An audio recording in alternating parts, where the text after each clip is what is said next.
హ్రీంకారాసనగర్భితా నలసికాం సౌహ క్లీం కళాం బిభ్రతీం సౌవర్ణాంబరధారిణీం వరసుతా ధౌతాం త్రినేత్రోజ్వలాం వందే పుస్తకపాశమంకుశధరాం స్రగ్భూషితాముజ్వలాం త్వాం గౌరీం త్రిపురాం పరాత్పరకళాం శ్రీచక్ర సంచారిణీం. ఓం శ్రీ బెజవాడ కనకదుర్గాదేవ్యై నమః. శ్రీ దుర్గామల్లేశ్వరాభ్యాం నమః. మనకి కుజగ్రహానికి చాలా ఇంపార్టెన్స్ ఉంది. ఆ కుజగ్రహము కనుక మన జాతకంలో బలమైనటువంటి స్థానాల్లో కనుక ఉన్నట్లయితే బ్రహ్మాండంగా మనం భూమండలాన్ని పరిపాలించవచ్చు. అలాగే అప్పుల బాధ లేకుండా జీవించవచ్చు. ఒక మిలిటరీ కమాండర్, మార్షల్, అలా బ్రిగేడర్ ఇలాంటి పోస్టులు పొందొచ్చు. అలాగే హోమ్ మినిస్టర్ అవ్వచ్చు. ఫైర్ ఎక్స్టింగ్విషర్లో సుప్రీం పోస్ట్ పొందొచ్చు ఆ డిపార్ట్మెంట్లో. అదేవిధంగా రియల్ ఎస్టేట్లో ఒక టాప్ లెజెండ్స్గా మారచ్చు. అటువంటి ప్రాధాన్యత ఉన్నటువంటి కుజగ్రహం కనుక మనకి శత్రుక్షేత్రాల్లో ఉన్న, శత్రు స్థానాల్లో ఉన్న, శత్రు గ్రహాలతో ఉన్న, మనకు అనుకూలంగా లేకపోయినా మనకేమవుతుందో తెలుసా? అప్పుల పాలైపోతాం. భార్యాభర్తల మధ్య వియోగం ఏర్పడుతుంది. సాక్షాత్తు పరమేశ్వరుడి యొక్క స్వేదం నుంచి పుట్టినటువంటి వాడు అంగారకుడు. ఒక చెమట నుంచి అలా జారితే మనకు అంగారక గ్రహం పుట్టింది. అటువంటిది సాక్షాత్తు శివుణ్ణి అంటిపెట్టుకున్నాడు కాబట్టి, శివుడి నుంచి వచ్చాడు కాబట్టి, ఆ శివుడి చెమటలోనే ఉన్నాడు కాబట్టి అంగారక గ్రహం ఆ శివుడికే వియోగాన్ని తీసుకొచ్చాడు. అతను పుట్టిన మరుక్షణం సతీదేవి దహనం అయిపోయింది. తనను తాను దహనం చేసుకుంది. ఆ విధంగా దక్ష ప్రజాపతి అవమానించాడని శివుడికి వైరాగ్యంలోకి వెళ్ళిపోయాడు. అలాగే శ్రీరామచంద్ర ప్రభు సీతాదేవి నుంచి దూరమైపోయాడు. ఈ విధంగా పురాణ పురుషులను మనం తీసుకున్న, మామూలు మనుషుల్ని, సగటు మనిషిని తీసుకున్న, ఈ కుజగ్రహం కనుక బాగా లేకపోతే కనుక మనకి భార్యా వియోగాలు, వివాహాలు ఆలస్యంగా అవడాలు, అలాగే ఈ యొక్క రాశి వారి ఏ రాశిలో ఉన్నా సరే మనకి కుజుడు బాగోకపోతే సోదరులతో విరోధాలు, అక్కా చెల్లెళ్ళకి మీరు సహాయం చేసిన వాళ్ళ కృతజ్ఞత ఉండకుండా ఉండడం, అలాగే ధైర్యం కోల్పోవడం, ఆ రకంగానే మరి మీ సోదరుల మరణము, వాళ్ళు డెవలప్ కాకపోవడము, ఇలాంటివి అనేకమైనటువంటి పోర్ట్ఫోలియోస్ ఉంటాయన్నమాట. అయితే ఈ కుజగ్రహము మనకి జనవరి 15 నుంచి మనకి మకర రాశిలో ఉచ్చస్థితిలోకి బ్రహ్మాండంగా వస్తున్నాడు. దీనివల్ల కొన్ని రాశుల వాళ్ళు అద్భుతాలు చూస్తారు. మా పేర్ల మీద స్థలాలు ఉన్నాయండి, మాకు రేట్లు పెరగట్లేదండి అనుకునేటటువంటి వాళ్ళకందరికీ కూడా కొంతమందికి రేట్లు పెరగడం జరుగుతుంది. అదేవిధంగా స్థలాలు మేము అమ్మాలని ఎంతగా ప్రయత్నిస్తున్నామండి, కానీ అమ్ముడవట్లేదండి అంటాడు. కుజుడు స్ట్రాంగ్ ఉంటే మిమ్మల్ని ఎలా అమ్మనిస్తాడు? ఆయన మేము క్షేమాన్ని కోరుతాడు. అందువలన అమ్మనివ్వకుండా స్థలాన్ని మీకు ఉంచుతాడు. ఈ రకంగా అనేకమైనటువంటి మ్యాజిక్స్ని కుజగ్రహం చేయగలుగుతుంది. కాబట్టి అటువంటి కుజగ్రహము మనకి జనవరి 15, 2026 సంవత్సరం నుంచి మకర రాశి ప్రవేశం చేయడం, అలాగే మనకి ఫిబ్రవరి 24వ తేదీ వరకు కూడా మనకి అక్కడే ఉండడం మకర రాశిలో అద్భుతమైనటువంటి మార్పుల్ని మన జీవితాల్లో ద్వాదశ రాశి వారికి తీసుకొస్తుంది. అయితే ఇవన్నీ కూడా రాశి ఫలాలన్నీ కూడా మనము కోటాను కోట్ల మందిని కామన్ ప్లాట్ఫారం మీద మనం చెప్పబడుతున్నాయి కాబట్టి వ్యక్తిగతంగా జాతకాలను బట్టి మనం చూసి చెప్పాలి.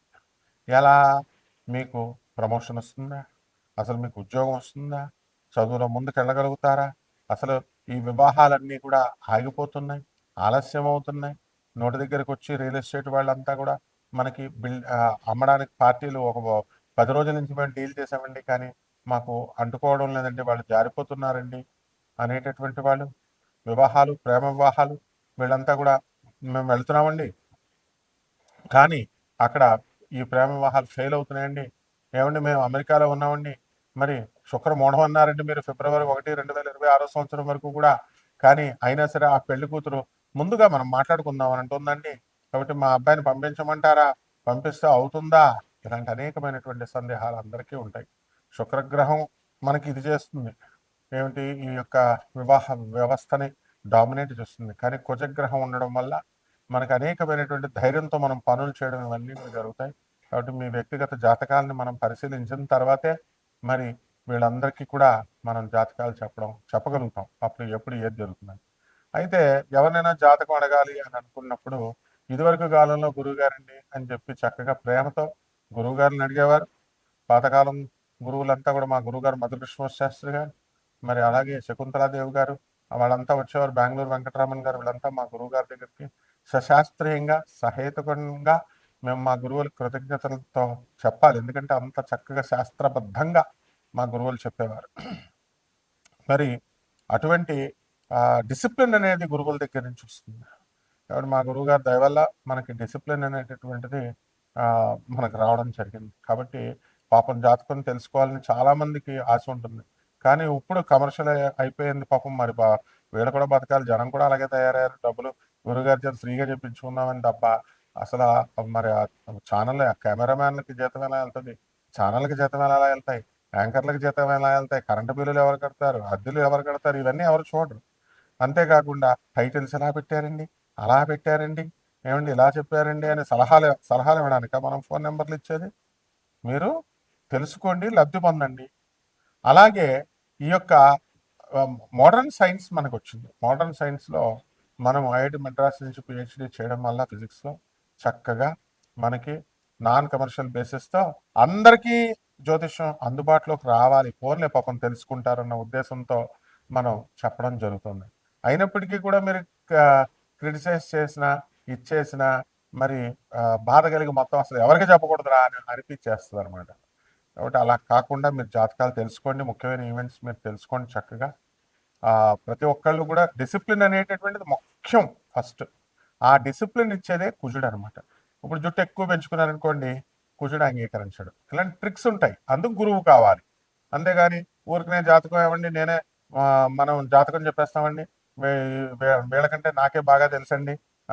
ఒక ఆవిడ చెప్తుంది యుఎస్లో ఉండి, నేను జాతకాలన్నీ నాకు తెలుసండి. తెలియడం కాదమ్మా, నీ గురువు ఎవరో తెలియాలి. నీ పొజిషన్ ఫస్ట్ పాయింట్. నీ గురువు ఎవరు? గురువు విజ్ఞానం లాగా ఈ మామూలు సైన్సెస్ లాగా నేర్పరు. అది సాధన బలం ఉండాలి, డిసిప్లిన్ ఉండాలి, గురువు మీద ప్రేమ ఉండాలి, గురువు కాళ్ళు పిసకాలి. ఇన్ని తతంగాలు చేస్తేనే గురు పరంపర. అప్పుడు గురు మండలం నుంచి మనల్ని ఆశీర్వదిస్తారు, వాక్కు ప్రసన్నమవుతుంది, వాక్కు వస్తుంది. కాబట్టి 12 రాశుల వారికి కూడా ఈ యొక్క కుజగ్రహ మార్పు వల్ల ఉచ్చ స్థితిలోకి వచ్చినటువంటి మకర రాశిలోకి వచ్చినటువంటి కుజగ్రహ ప్రభావం వలన 12 రాశుల వారికి ఒక్కొక్క రాశి వారికి ఏ విధంగా ఫలితం ఉంటుందో మనం చూద్దాం. సింహరాశి, ఈ సింహరాశి వారికి అందరికీ కూడా మనకి షష్ఠ స్థితిగతుడైనటువంటి ఈ యొక్క కుజగ్రహం అద్భుతాలు చేస్తాడు. అయితే షష్టాష్టకంలో ఉన్నారు కాబట్టి మనకి వివాహాలు మనకి కొంచెం కష్టం అవుతాయి.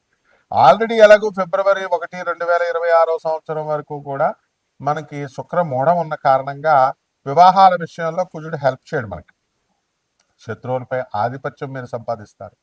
కోర్టు కేసుల్లో ఇంతకాలం బాధపడుతున్నటువంటి వాళ్ళకి రిలీఫ్ మీకు ఇస్తాడు. అలాగే శత్రువులు మీకు సరెండర్ అయిపోతారు. ఇది ఆశ్చర్యకరమైనటువంటి విషయం. ఏమంటే శత్రువులాగే ఉంటారండి, మనకి కాదు అండి వాళ్ళు సరెండర్ అవ్వరండి అనడానికి కుదరదు. రాజశేఖర రెడ్డి గారు, చంద్రబాబు నాయుడు గారు ఇద్దరు శత్రువులుగా ఉండేవారు, అయినా సరే అంత ఫ్రెండ్లీగా ఉండేవారు. అదనమాట. అంటే ఆ సమయం వచ్చినప్పటికి ఎనిమిటీ అనేది డిజపేర్ అయిపోద్ది అనమాట. ఆ గ్రహస్థితి రావాలి. కాబట్టి ఈ యొక్క స్థలాలు, మీ పేరు మీద ఉన్నటువంటి స్థలాలన్నీ కూడా సింహరాశి వాళ్ళకి మంచి రేట్లు అమ్ముడవుతాయి. మీ పేరు మీద, మీ నాన్నగారి పేరు మీద ఉన్నటువంటి స్థలాలు మీ తమ్ముడు వాటాకు వస్తాడని చెప్పేసి మీ అమ్మేసి చక్కగా మీ పేరు మీద మీ తండ్రి గారు మీకు రాసేస్తారు. అప్పుడు no problem from your brother side, from your sister side. So ఏమవుతుందండి, అక్కడ రవి కుజులు ఇద్దరు కలిశారు కాబట్టి it made a lot of difference. It benefited you. కాబట్టి మీకు లబ్ధిని చెందుతుంది, లబ్ధిని చేకూర్చింది. కాబట్టి ఈ యొక్క పోలీస్ డిపార్ట్మెంట్లో ఉన్నటువంటి వాళ్ళకు కూడా సింహరాశి వాళ్ళు ఎవరైనా కనుక ఉన్నట్లయితే ర్యాండమ్గా చూసుకోండి, ప్రమోషన్స్ అనేటటువంటి వచ్చినాయి. అలాగే ట్రాన్స్ఫర్స్ కావాలండి అని చాలా బాధపడుతున్నటువంటి వాళ్ళు they will get transfers. And ఈ యొక్క భూములు లిటిగేషన్స్తో ఉన్నటువంటి వాళ్ళకి మీకు ఎంతో అడ్జార్న్మెంట్ డేట్స్ వేస్తూ, వాయిదాలు వేస్తూ మీకు చాలా విసుగు తెప్పించినటువంటి వాళ్ళు ఆశ్చర్యంగా మీ అందరికీ కూడా సాల్వ్ అయిపోవడము అండ్ జడ్జ్మెంట్స్ రావడము, ఆర్డర్స్ రిజర్వ్లో ఉండడము, ఇవన్నీ కూడా చాలా విచిత్రాలుగా చేస్తాడనమాట. కాబట్టి ఈ యొక్క పరిహారాలు మీరు తెలుసుకోవాల్సినటువంటి వాళ్ళు ఏం చేయాలండి అని అంటే, మనకి రవి గ్రహముకి మీరు జపం చేసుకోండి. తర్వాత రవి స్తోత్రాలు చదువుకోండి. కేవలం స్తోత్రాలు ఇవన్నీ చదివితే కుదరదు. మీరు పేదవాళ్ళకి చేయాల్సిందే, అనాథలకు చేయాల్సిందే, వికలాంగులకు చేయాల్సిందే, సాధువులకు చేయాల్సిందే. మీరు ఉత్తుత్తు పూజలు ఎన్ని చేసినా, ఎన్ని దేవస్థానాలు తిరిగినా, అవి తిరుపతి అవనియండి, శ్రీశైలం అవనండి, అంత పెద్ద దేవస్థానాలైనా it won't give you any result. అంటే పేదవాడి దరిద్రుడే నారాయణుడు. కాబట్టి ఎట్టి పరిస్థితుల్లో రావి చెట్టు చుట్టూ ప్రదక్షిణ చేసుకోండి. అలాగే రవికి గోధుమ నూకలతో ఇచ్చి గోధుమని దానం చేసుకోండి పేదవారికి అందరికీ కూడా. అలాగే చక్కగా మనము జిల్లేడు పువ్వులతో ఆదివారం నాడు సూర్యనారాయణ మూర్తి ఆరాధన చేసుకోండి. బ్రహ్మాండంగా ఉంటుంది. శుభమస్తు.